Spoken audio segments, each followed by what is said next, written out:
In today's video, I'm going to show you how to increase FPS on Roblox Mobile. If you want to enjoy smoother gameplay and better performance, this guide is for you.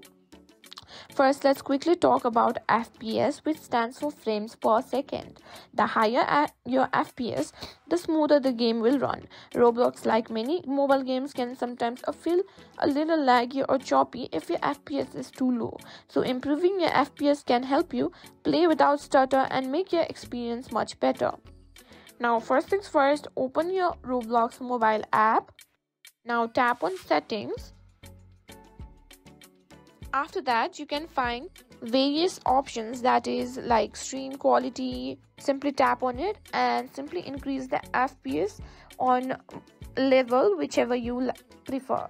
But you have to make sure that your phone's graphic quality is as much as you want to increase on Roblox as well.